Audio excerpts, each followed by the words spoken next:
Magandang gabi, Pilipinas! Bayan personal na kinumusta ni Pangulong Ferdinand R. Marcos Jr. ang mga naapektuhan ng lindol sa ilang bahagi ng Mindanao. Nag-inspeksyon din ang Pangulo sa mga ospital at iba pang pasilidad na napinsala ng magnitude 7.8 na lindol. Yan ang ulat ni Regine Lanuza ng PTV Davao Live. Regine?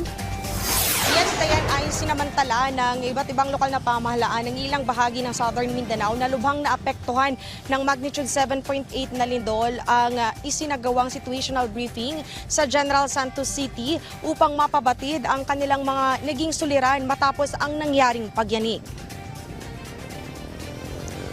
Pinangunahan ito ni Pangulong Ferdinand Marcos Jr. kasama ang iba't ibang cabinet secretary, sinalaysay ng mga local chief executives ng General Santos City, lalawigan ng Sarangani, Davao Occidental at iba pang munisipalidad ang sitwasyon sa kanilang mga lugar. Kabilang dito ang mga nasawi sa buong Southern Mindanao na nasa kasalukuyan ay umabot na sa 74 katao kung saan 53 ay mula sa Sorsogon at 21 naman ang sa Davao Region. Inilahad din dito ang mga napinsalang mga gusali ng pamahalaan, pribadong establishmento, mga tulay, kalsada at iba pa.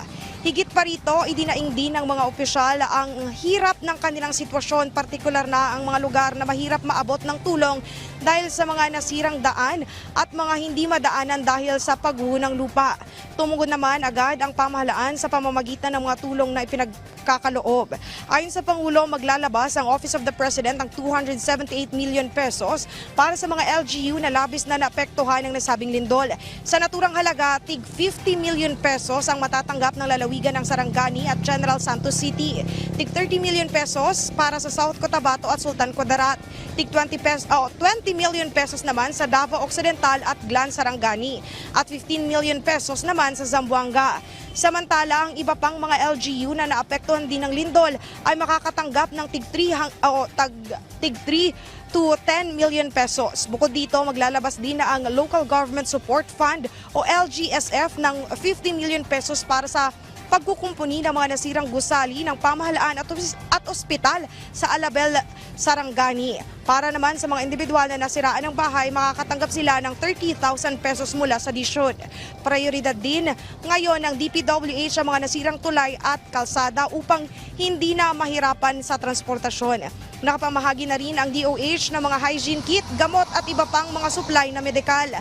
Kabilang din sa prioridad ng Pangulo ang malinis na inuming tubig, kaya naman may mga water filtration system na ipapadala sa mga apektadong lugar.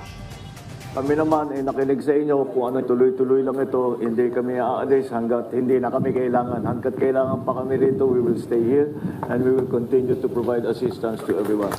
Dayan ay tiniyak naman ng Pangulo na handa ang gobyerno sa anumang tulong na kakailanganin ng mga LGU. Sa katunayan nga ay personal nitong pinayuhan ang mga lokal na pamahalaan na magsabi sa kanya o di kaya sa mga cabinet secretaries kung ano pa man ang kanilang mga kailangan upang maaksyonan agad. Dayan, Ice. Lanuza.